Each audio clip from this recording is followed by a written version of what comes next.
Sermón sobre la tibieza, del santo cura de Ars. Podremos oír sin temblar, de boca del mismo Dios, una tal sentencia, proferida contra un obispo que parecía cumplir perfectamente todos los deberes de un digno ministro de la Iglesia. Su vida era arreglada, no malgastaba sus bienes. Lejos de tolerar los vicios, se oponía a ellos con tesón, en nada daba mal ejemplo, y su vida parecía digna de ser imitada. Sin embargo, a pesar de todo esto, vemos que el Señor le advierte, por ministerio de San Juan, que, si continúa viviendo de aquella manera, le rechazará, esto es, le castigará y reprobará. Tanto más espantoso es este ejemplo, cuanto son muchísimos los que siguen tal camino. Viven del mismo modo y tienen su salvación muy insegura.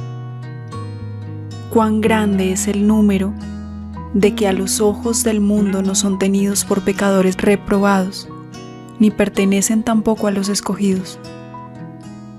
¿Por cuál de esos caminos andamos? ¿Seguimos la recta vía? Lo que más debe espantarnos es que no lo sabemos. Horrible incertidumbre. Probemos, sin embargo, de investigar si sois tan desgraciados que pertenezcáis al número de los tibios. Voy, pues, primero, a mostraros las señales por las cuales podréis conocerlo. Y segundo, si pertenecéis a tal clase, os indicaré los medios de salir de ella. Al hablaros hoy del estado espantoso de un alma tibia, no es mi propósito haceros la pintura horrible y desesperante del alma que vive en pecado mortal, sin deseos de salir de él. Esta pobre, desgraciada, es una víctima de la cólera de Dios para la otra vida. Al hablaros del alma tibia, no quiero referirme tampoco a los que no confiesan ni cumplen la Pascua. Dejémoslos en su ceguera, ya que en ella quieren permanecer. Pero me dirá alguno, ¿es que aquellos que se confiesan, cumplen la Pascua y comulgan con frecuencia, no se salvarán? Cierto que no todos, amigo mío, pues si se salvasen la mayoría de los que frecuentan los sacramentos, habríamos de convenir en que el número de los escogidos no es tan pequeño como realmente será. Sin embargo, reconozcámoslo.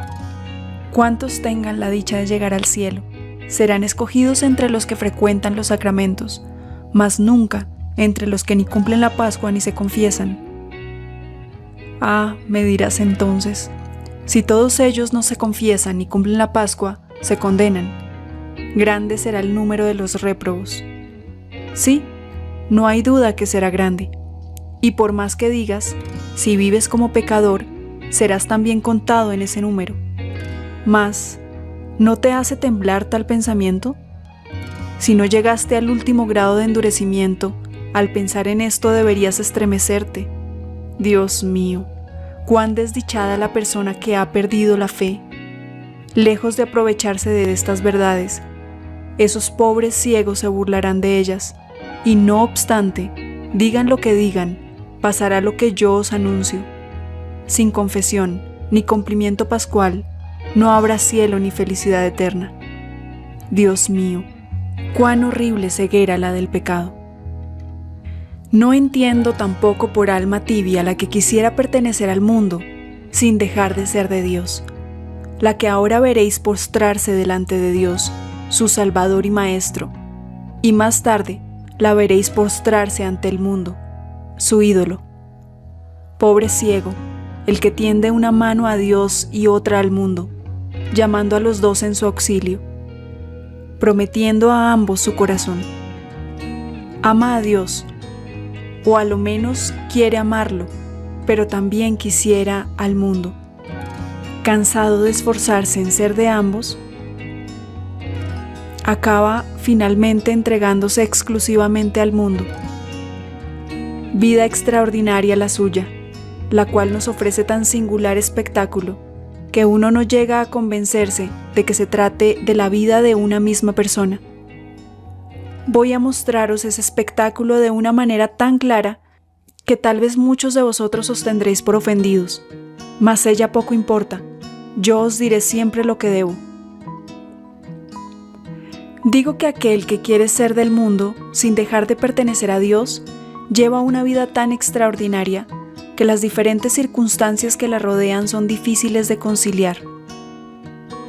Decidme, ¿os atreveríais a creer lo que esa joven que veis en estas partidas de placer, en estas reuniones mundanas, en la que siempre triunfa el mal en daño del bien, entregándose a todo cuanto pueda desear un corazón maleado y pervertido, es la misma que, no hace aún 15 días o un mes, visteis postrada ante el tribunal de la penitencia, confesando sus culpas, haciendo ante Dios protestas de estar dispuesto a morir antes que recaer en pecado? ¿No es aquella misma que visteis acercarse a la sagrada mesa con los ojos bajos y la plegaria en los labios? Dios mío, ¡qué horror! ¿Podremos pensar en ello sin morir de compasión?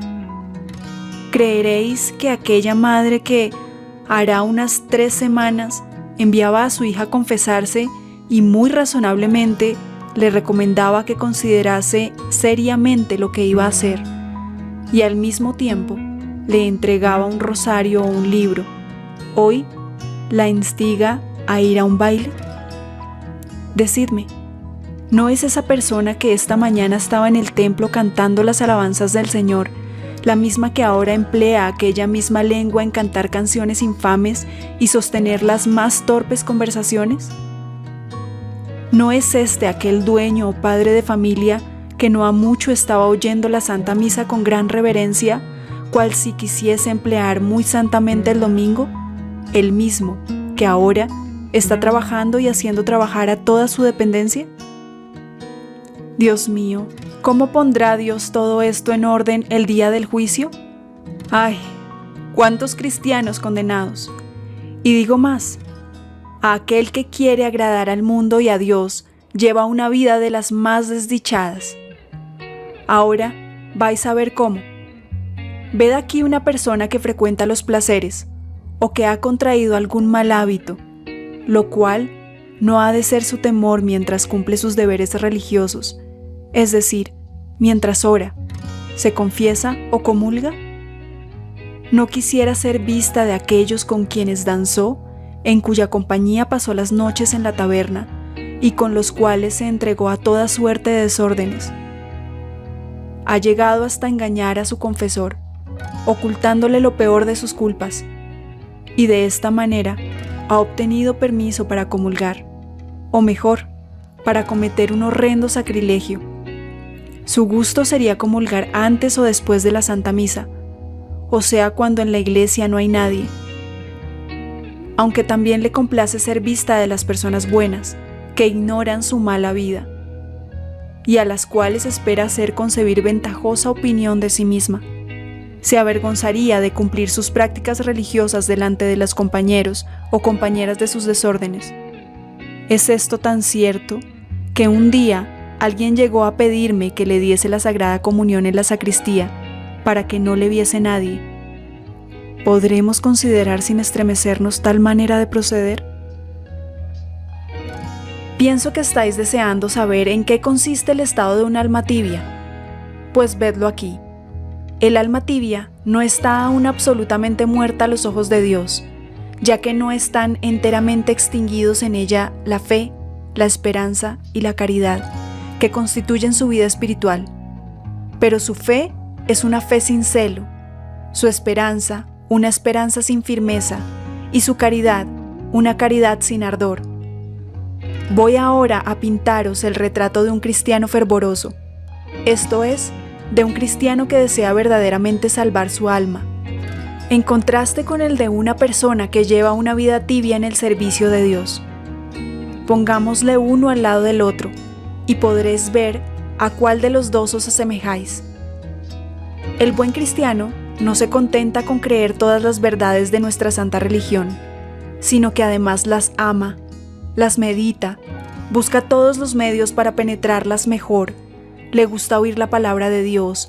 Cuanto más la oye, mayores deseos tiene de volver a oírla, pues desea aprovecharse de ella, esto es, evitar todo cuanto Dios le prohíbe, y practicar todo cuanto Dios le manda.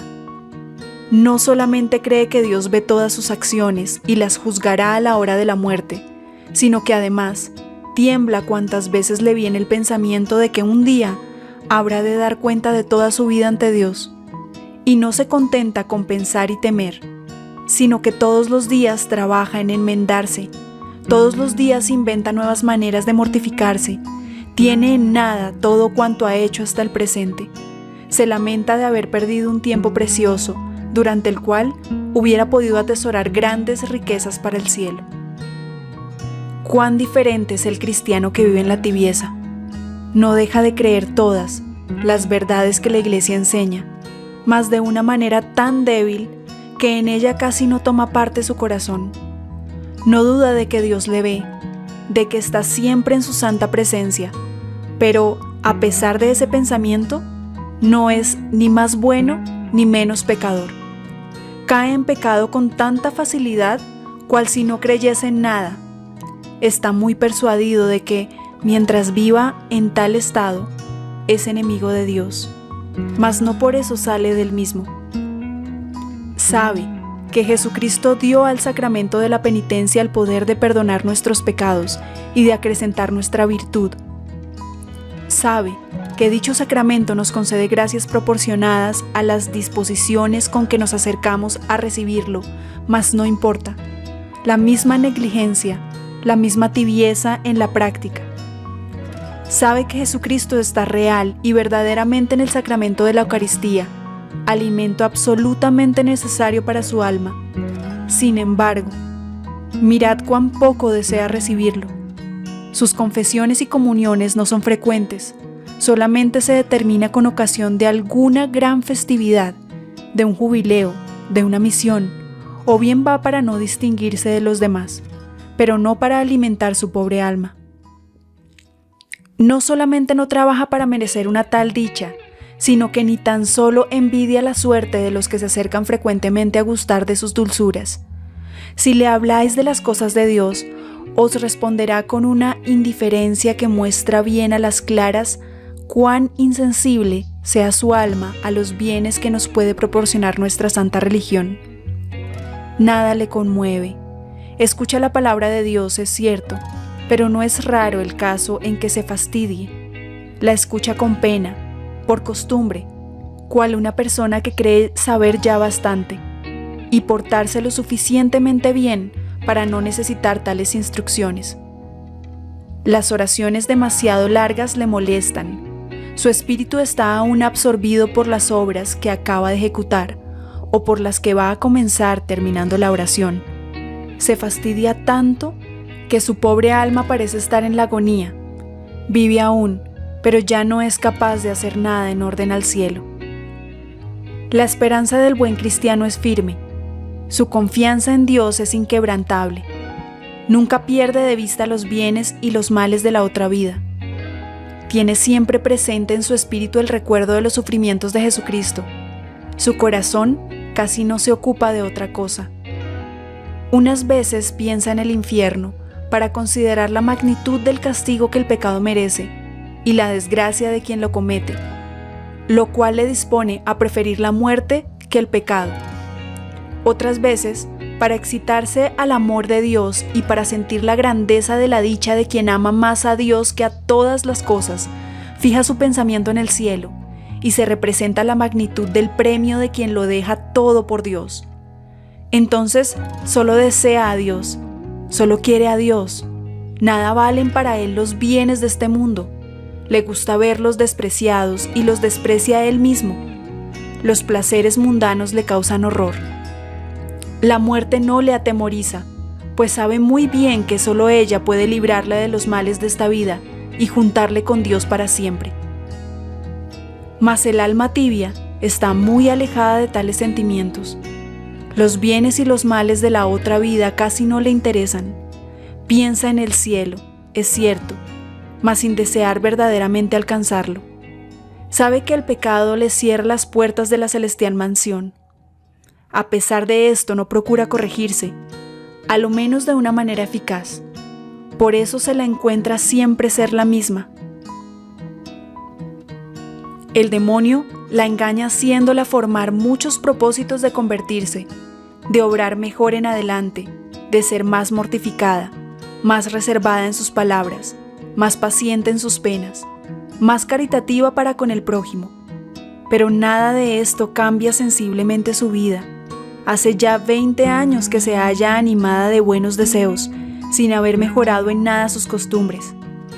Se parece a una persona que sintiese deseos de pensar en cargo triunfal, mas no se dignase ni tan solo levantar el pie para subir a él. No quisiera renunciar a los bienes eternos por los bienes terrenales, pero no desea ni abandonar la tierra ni llegar al cielo. Y si pudiera pasar esta vida sin penas ni tristezas, nunca pediría salir de este mundo. Si la oís quejarse de que esta vida es muy larga y despreciable, será porque las cosas no le andan como quisiera. Si el Señor, para forzarla en alguna manera a desligarse de esta villa, le envía penas y miserias, ya la tenemos inquieta, triste, abandonándose al llanto, a las quejas y muchas veces a una especie de desesperación. Parece como si no quisiese reconocer que es Dios quien le envía esas pruebas para su bien, para hacerle perder la afición a esta vida y atraerla a Él. ¿Qué hizo ella para merecerlas?, piensa para sí. Otros muchos más culpables no se ven tan castigados. En la prosperidad, no diremos que el alma tibia llegue a olvidarse de Dios, mas tampoco se olvida de sí misma. Sabe referir muy bien todos cuantos medios empleó para salir con éxito. Piensa que muchos otros no habrían logrado lo que ella logró, y se complace en repetirlo, y le gusta oírlo repetir, cuantas veces lo oye. Experimenta una nueva sensación de alegría. Con aquellos que lo lisonjean, toma un aire jovial, mas con los que no le tuvieron el respeto que cree merecer, con los que no se mostraron agradecidos a sus favores, muestra siempre un gesto de frialdad e indiferencia, cual si continuamente le estuviese echando en cara su ingratitud. El buen cristiano, en cambio, lejos de creerse digno de algo y capaz de la menor obra buena, solo tiene ante sus ojos la humana miseria. Desconfía de quienes le adulan, cual si fuesen lazos que el demonio le tiende. Sus mejores amigos son aquellos que le dan a conocer sus defectos, pues sabe que, para enmendarse, es preciso conocerlos. En cuanto le es posible, evita las ocasiones de pecar, teniendo siempre presente que la más leve cosa es capaz de hacerle caer. No fía nunca en sus solos propósitos, en sus fuerzas, ni tan solo en su virtud. Conoce por propia experiencia que no es capaz de otra cosa que de pecar. Pone toda su esperanza y toda su confianza en solo Dios. Sabe que el demonio a nadie teme tanto como al alma aficionada a la oración, y esto le mueve a hacer de su vida una oración continuada, mediante una íntima conversión con su Dios. Pensar en Dios le es cosa tan familiar como la respiración. Con gran frecuencia levanta su corazón a lo alto. Se complace en pensar en Dios como en su Padre, su amigo, su Señor que le ama tiernamente y desea con anhelo hacerle feliz en este mundo y aún más en el otro. En una palabra, hace consistir su felicidad en las penas y aflicciones, en la oración, el ayuno y la práctica de la presencia de Dios. El alma tibia no pierde enteramente su confianza en Dios, pero no desconfía lo bastante de sí mismo. Aunque se pone a menudo en ocasiones de pecar, piensa siempre que no va a caer. Si sobreviene la caída, la atribuye al prójimo y afianza que otra vez tendrá mayor firmeza. Aquel que ama verdaderamente a Dios y pone el mayor interés en la salvación de su alma, toma todas las precauciones posibles para evitar la ocasión de pecar. No se contenta con evitar las faltas graves, sino que pone gran diligencia en combatir las más leves culpas que en su conducta descubre. Considera siempre como un gran mal todo cuanto puede desagradar a Dios en lo más mínimo. Mejor dicho, aborrece todo cuanto desagrada a Dios. Figúrase como si estuviese al pie de una escalera, a cuya circa debe subir. Ve que para lograrlo no hay tiempo que perder. Por esto cada día adelanta de virtud en virtud hasta el momento de entrar en la eternidad. Aquí tenéis lo que hace el alma que trabajó por Dios y desea verle. Como el relámpago, no encuentra límites ni retrasos hasta que llegue a sepultarse en el seno de su Creador. ¿Por qué nuestro espíritu se traslada con tanta facilidad de una parte a otra del mundo? Para darnos a entender con cuánta rapidez debemos dirigirnos a Dios con nuestros pensamientos y deseos. Mas no es este el amor de Dios del alma tibia. No hallamos en ella esos deseos ardientes, ni esas llamas abrasadoras que nos hacen vencer todos cuantos obstáculos se oponen a la salvación. Para pintaros exactamente el estado del alma que vive en la tibieza, os diré que se parece a una tortuga o a un caracol. No anda, sino que se arrastra por la tierra, y apenas se le ve cambiar de sitio. El amor divino que siente en su corazón es semejante a una pequeña chispa de fuego, oculta en un montón de cenizas. Ese amor se halla rodeado de tantos pensamientos y deseos terrenales que, si no llegan a ahogarlo, impiden su incremento y poco a poco lo van extinguiendo. Cuando el alma tibia llega a este punto, permanece ya del todo indiferente ante tal pérdida. Su amor carece de ternura, de actividad, de energía, apenas capaz de mantenerla en la observancia de lo que es esencialmente necesario para salvarse. Pero ella tiene por nada o muy poca cosa todo lo demás. El alma vive en su tibieza como una persona en el estado de somnolencia. Quisiera obrar, pero su voluntad está tan debilitada que no tiene ánimo ni fuerza para cumplir sus deseos. Cierto que el cristiano que vive en la tibieza cumple aún con bastante regularidad sus deberes, a lo menos en apariencia. Todas las mañanas rezará arrodillado sus oraciones, recibirá los sacramentos por la Pascua y aún muchas otras veces durante el año mas todo ello con tanta displicencia, tanta dejadez y tanta indiferencia, con tal falta de preparación, con tan poca eficacia en el mejoramiento de su vida, que claramente se ve que cumple sus deberes solo por hábito y por rutina, porque es tal fiesta y en este día tiene la costumbre de practicar tal devoción. Sus confesiones y comuniones no serán sacrílegas, si queréis, pero son confesiones y comuniones sin fruto, las cuales, en vez de perfeccionarle a los ojos de Dios, le hacen aún más culpable. En cuanto a sus oraciones, solo Dios sabe de qué manera son hechas, sin preparación. Por la mañana, no es de Dios de quien se ocupa, ni tampoco de la salvación de su alma, sino solamente de trabajar. Su espíritu está tan lleno de las cosas de la tierra que no queda en el lugar para el pensamiento de Dios. Piensa en lo que hará durante el día, dónde enviará sus hijos o sus criados, de qué manera emprenderá tal o cual obra. Para rezar, se arrodilla, es verdad, mas no sabe ni lo que quiere pedir a Dios, ni lo que es necesario, ni hasta delante de quién se halla. Claramente lo delatan sus modales tan faltos de respeto. Viene a ser un pobre que, aunque miserable, no quiere nada, se complace en su pobreza. Es un enfermo casi desahuciado, que desprecia a los médicos y los remedios, y se complace en su enfermedad. Veréis a esa alma tibia no tener reparo alguno en hablar durante el curso de sus oraciones, bajo cualquier pretexto.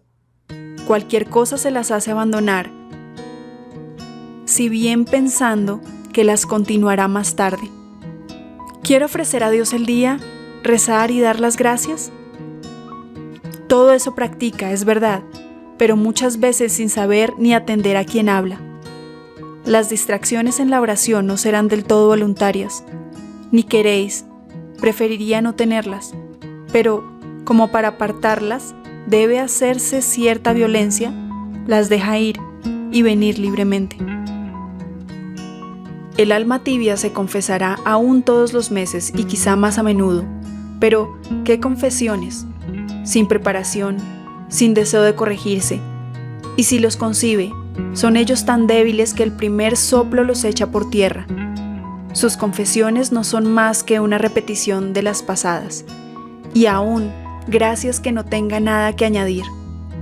Hace ya 20 años se acusaba de lo que se acusa hoy. Dentro de 20 años, si aún se confiesa, repetirá lo mismo. El alma tibia no cometerá, si queréis, grandes pecados, pero si se trata de una leve murmuración, de una mentira, de un sentimiento de odio, de aborrecimiento, de celos, de un pequeño disimulo, con facilidad las comete. Si no la respetas como cree que se lo merece, os lo echará en cara so pretexto de que con ello se ofende a Dios, pero mejor diría que es porque ella misma se siente ofendida. Cierto que no dejará de frecuentar los sacramentos, mas las disposiciones con que va a recibirlo inspiran lástima. Encierra a su Dios en una cárcel sucia y oscura. No le da muerte, pero le deja en su corazón sin alegría, sin consuelo. Todas sus disposiciones delatan que aquella pobre alma no tiene más que un soplo de vida. Una vez recibirá la Sagrada Comunión, el alma tibia casi no piensa en Dios más que los otros días. La manera de portarse nos da a entender que no se ha dado cuenta de la magnitud de su dicha.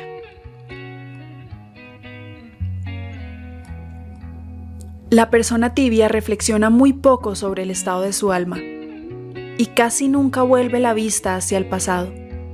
Si le viene el pensamiento, la necesidad de portarse mejor, cree que, una vez confesados sus pecados, debe permanecer perfectamente tranquila. Asiste a la Santa Misa casi como un acto ordinario.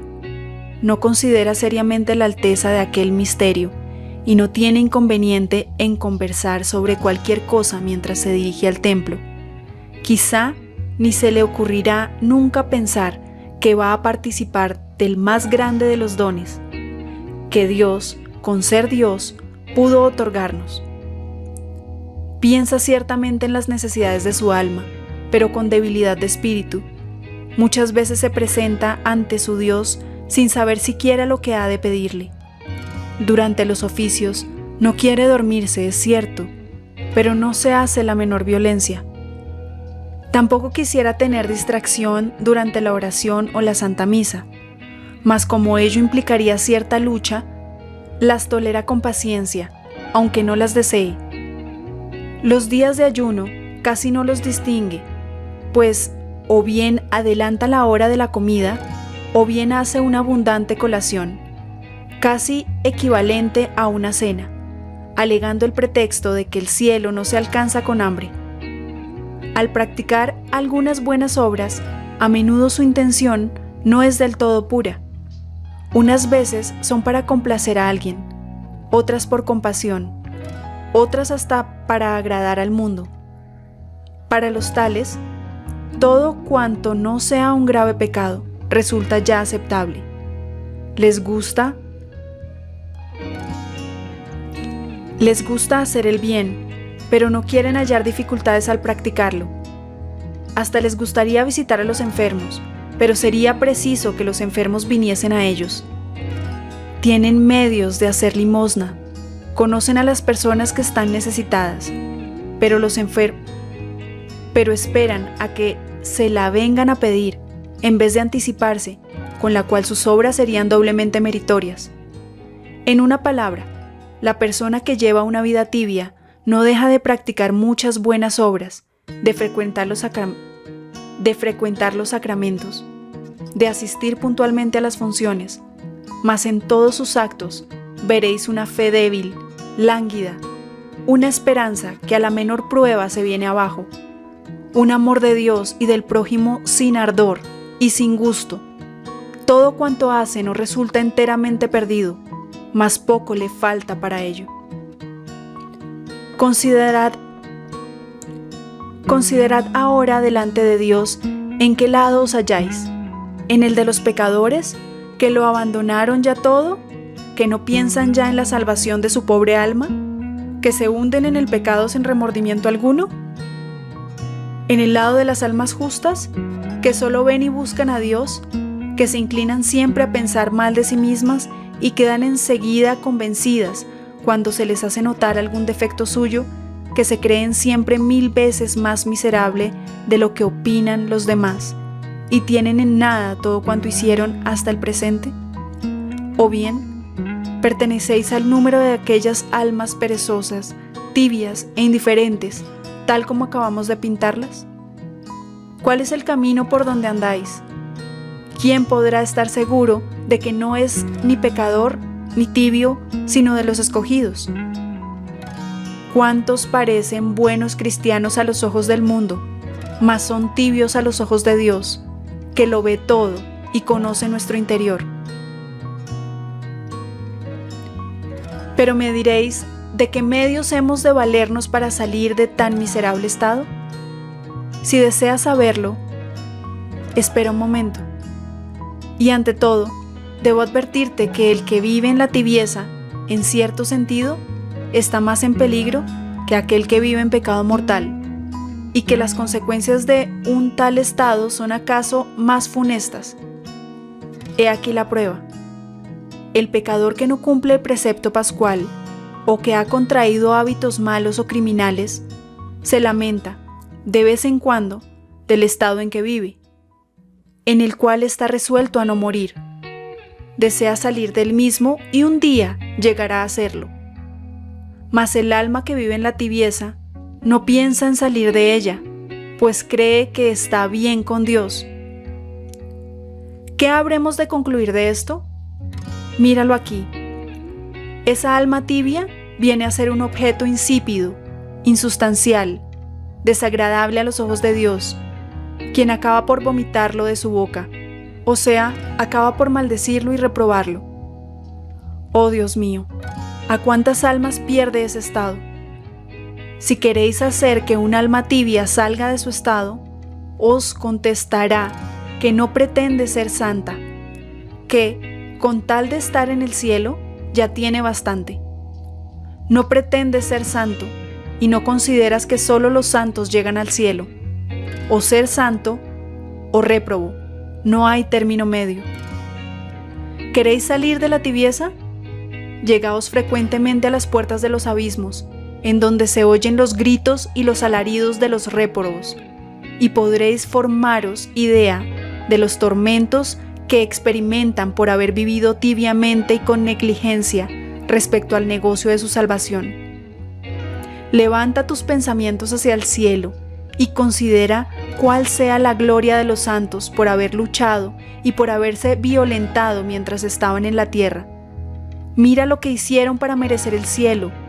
Mira qué respeto sentían por la presencia de Dios, qué devoción en sus oraciones, las cuales no cesaban en toda su vida.